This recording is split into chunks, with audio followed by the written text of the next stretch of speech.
Good morning, dear students. In the last lecture, we discussed about different type of tissue. First, we discussed epithelial tissue and types of epithelial tissue.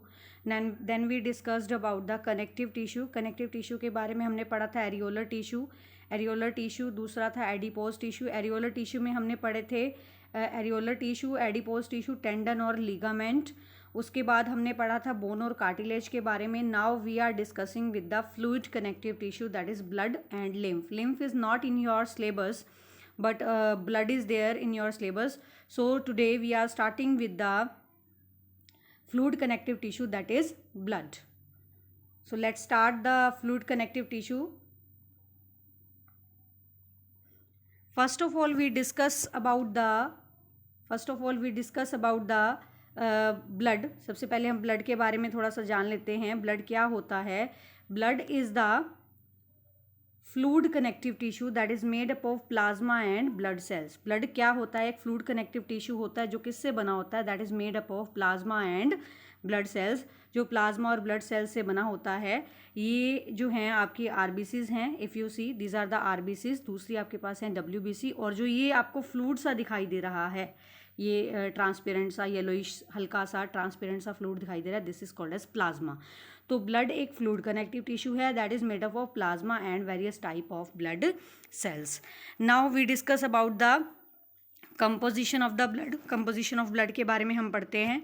हमारा जो blood है it consist of basically 2 parts, plasma and blood cells. और कुछ इसमें blood fragments होते हैं जिनको हम क्या कहते हैं? Which are known as platelets. Clear?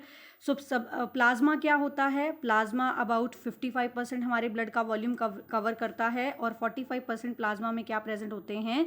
45% आपकी ब्लड सेल्स होती हैं. ठीक है, तो प्लाज्मा हमारा होता है 55% और बाकी हमारे पास क्या है? ब्लड सेल्स आपके पास 2 तरह की होती हैं, red blood cells and white blood cells. हम डिस्कस कर लेते हैं. So this is the composition of the plasma. You have to draw this flow chart in your notebook. आपने इसको फ्लो चार्ट को आपने अपनी नोटबुक में बनाना है. ब्लड 2 पार्ट से बना होता है. 1 is plasma, 2nd is blood cells और तीसरा क्या है? प्लेटलेट्स. प्लेटलेट्स क्या होते हैं? कुछ फ्रेगमेंट्स होते हैं. और जो प्लाज्मा होता है ये 2 चीज़ों से बना होता है. फर्स्ट इसमें 90% क्या होता है? इट कंटेन 90% वाटर एंड 10% इसमें क्या होते हैं? कुछ सॉल्ट्स होते हैं, ग्लूकोज होता है, कुछ थोड़े बहुत प्रोटीन्स होते हैं एंड सम हॉर्मोन्स में भी प्रेजेंट. तो प्लाज्मा 2 चीज़ों से बना होता है, water, salts, glucose and some of the proteins. बाकी का जो ये आपका प्लाज्मा जो होता है ये अबाउट हमारे ब्लड में होता है 55% आपका प्लाज्मा होता है. और बाकी ब्लड सेल्स आपकी कितनी होती हैं? 45%. क्लियर? और ब्लड सेल्स आपकी जो होती हैं, blood cells basically these are of 2 types. 2 तरह की ब्लड सेल्स होती है. First is RBC, second is WBC. RBC को हम रेड ब्लड सेल्स भी कहते हैं और रेड ब्लड कर्पसल्स भी बोलते हैं. और डब्ल्यूबीसी को हम बोलते हैं वाइट ब्लड सेल्स. ठीक है, जो आरबीसीज होती हैं they do not have any nucleus. हमने आरबीसी के स्ट्रक्चर के बारे में अभी देखा था. We discussed about the structure of RBC. कुछ ऐसा RBC, these are the RBC. ये हमारे पास आरबीसीज हैं रेड कलर की जो आपको दिखाई दे रही, दीज आर द आरबीसीज. ठीक है, दे हैव नो न्यूक्लियस. इनमें न्यूक्लियस नहीं होता. These are the WBC. इनके अंदर न्यूक्लियस होता है और डिफरेंट डिफरेंट शेप्स का होता है. हम इसके बारे में थोड़ा सा देख लेते हैं कैसे. नेक्स्ट हमारे पास आता है जो आपकी डब्ल्यूबीसी हैं. ये 2 तरह की होती हैं. वाइट ब्लड सेल्स इनको कहते हैं, वाइट ब्लड कर्पसल्स भी बोलते हैं. These are of 2 types. 2 तरह की होती हैं. These are nucleated cells. इनमें न्यूक्लियस प्रेजेंट होता है. 2 तरह की होती हैं. First is the granulocyte, second is the agranulocyte. Granulocyte का मीनिंग आप समझेंगे. ग्रेनुलोसाइट का मीनिंग क्या होता है? अगर किसी सेल के साइटोप्लाज्म जो है दैट इज ग्रेनुलर. कैसा है ये? ग्रेनुलर यानी दानेदार है. If the cytoplasm of the cell is the granular then it is called as granulocyte. ऐसी सेल को हम क्या बोलते हैं? ग्रेनुलोसाइट.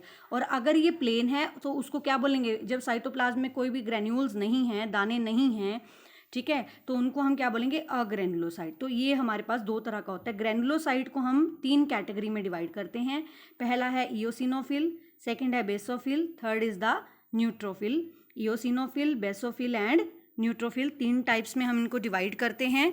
कौन कौन से 3 टाइप्स हैं? अगर आप देखें देर आर 3 टाइप्स. ये आपके हो गए. These are 3 types of granulocyte, eosinophil, basophil and neutrophil. Eosinophil आपका कैसा होता है? अगर हम इसका न्यूक्लियस देखते हैं 2 लोब्स वाला न्यूक्लियस है, यानी लोब्स इसमें न्यूक्लियस की 2 लोब्स बनी हुई हैं जो आपस में जुड़ी हुई हैं, ठीक है। और बाकी क्या है, ग्रैनुलर साइटोप्लाज्म है। इयोसिनोफिल का दूसरा नाम हम एसिडोफिल भी कहते हैं। एसिडोफिल, बेसोफिल और न्यूट्रोफिल, एसिड बेस और न्यूट्रल आप पढ़ते हैं ना केमिस्ट्री के अंदर। नेक्स्ट आता है हमारे पास बेसोफिल। बेसोफिल के अंदर क्या होता है, वही साइटोप्लाज्म तो ग्रैनुलर होगा ही, लेकिन उसके अलावा जो न्यूक्लियस है वो आपका कैसी शेप का है, ये आपका एस शेप का हो सकता है। एस शेप, थोड़ा टेढ़ा मेढ़ा एस या उल्टा एस, इस तरह से शेप का आपका हो सकता है बेसोफिल। और तीसरा टाइप का आपका जो WBC होता है दैट इज़ द न्यूट्रोफिल, जिसमें बहुत सारी लोब्स हैं। अगर आप इसका न्यूक्लियस देखें, if you see it's nucleus has many lobes जो आपस में इंटरकनेक्टेड है। 4 से 7 लोब्स, 1 2 3 और ये 4, 7 लोब्स तक इसमें प्रेजेंट हो सकती है। 4 to 7 लोब्ड न्यूक्लियस में भी प्रेजेंट। और साइटोप्लाज्म कैसा होता है, ग्रैनुलर होता है, that is the neutrophil. Next आता है हमारे पास अग्रैनुलोसाइट, जिसमें साइटोप्लाज्म जो है वो ग्रैनुलर नहीं है। अगर मैं इसका स्ट्रक्चर ड्रॉ करूँ तो कैसा है, first is the monocyte, second is the lymphocyte. Monocyte के अंदर जो न्यूक्लियस है उसकी शेप कैसी है, बीन शेप्ड या किडनी शेप्ड हम कह सकते हैं। और जो लिम्फोसाइट है इसके अंदर क्या होता है, nucleus is rounded in shape, clear, थोड़ा साइज में बड़ा होता है, राउंड शेप का होता है। तो ये हमारे पास क्या है, these are the WBC present in our blood. Next हम डिस्कस करते हैं, नेक्स्ट स्लाइड के बारे में हम डिस्कस कर लेते हैं जो हमारे पास प्लाज्मा होता है। If we talk about the plasma of the cell, plasma कैसा होता है, ये येलो कलर का हो सकता है, येलोइश ट्रांसपेरेंट। 90% इसमें वाटर होता है, 10% इसमें क्या होते हैं, न्यूट्रिएंट्स होते हैं, glucose, amino acid, vitamin, proteins, ये सारी चीज़ें, antibody, hormone and some inorganic ions जैसे सोडियम, कैल्शियम, क्लोराइड, फॉस्फेट, ये सारी चीज़ें इसमें प्रेजेंट हो सकती हैं। नेक्स्ट हम डिस्कस करते हैं प्लाज्मा का काम क्या होता है, what does it do. Plasma क्या करता है, it transport the nutrient to the tissues, ये हमारी सेल्स को, टिश्यूज को न्यूट्रिएंट देता है। दूसरा, it remove the waste product from the tissue, tissue से वेस्ट प्रोडक्ट को ये रिमूव कराने में भी हेल्प करता है। थर्ड हमारे पास आता है हॉर्मोन्स, हॉर्मोन्स को ये डिस्ट्रीब्यूट करता है, जहाँ से हार्मोन रिलीज हो रहा है वहाँ से दूसरी साइड पे हार्मोन को लेके जाना, ठीक है, एंजाइम्स को लेके जाना या एंटीबॉडीज़ को ट्रांसपोर्ट करना, उनको डिस्ट्रीब्यूट करना अकॉर्डिंग टू द रिक्वायरमेंट, ये काम किसका होता है, प्लाज्मा का, ब्लड प्लाज्मा का। और लास्ट हमारे पास आता है distribute heat energy from liver and muscles to all the parts of body, ये क्या करता है, हीट एनर्जी को लेगा हमारे लीवर से, मसल सेल से और बॉडी के बाकी हिस्सों में ट्रांसपोर्ट करता है।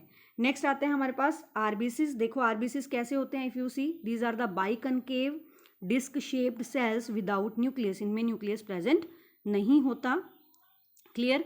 दूसरे आते हैं हमारे पास WBC, ये डायग्राम आपको मैंने दिखा दिया था, लिम्फोसाइट राउंड शेप वाला है, मोनोसाइट किडनी शेप वाला है, इयोसिनोफिल आपका बाइलोब्ड है, एस शेप्ड वाला होता है, और न्यूट्रोफिल आपका डिफरेंट लोब्स वाला, 4 से लेकर 7 लोब्स इनमें प्रेजेंट हो सकती हैं, ठीक है। उसके बाद आता है नेक्स्ट हमारे पास ये हमारे जो ब्लड है ये कहाँ बनता है, where it is formed, it is produced from bone marrow cells, हमारे बोन के अंदर वाले हिस्से में, जो अंदर वाला खोखला हिस्सा होता है ना, वहाँ बोन मैरो प्रेजेंट होता है, उसके अंदर ये बनता है।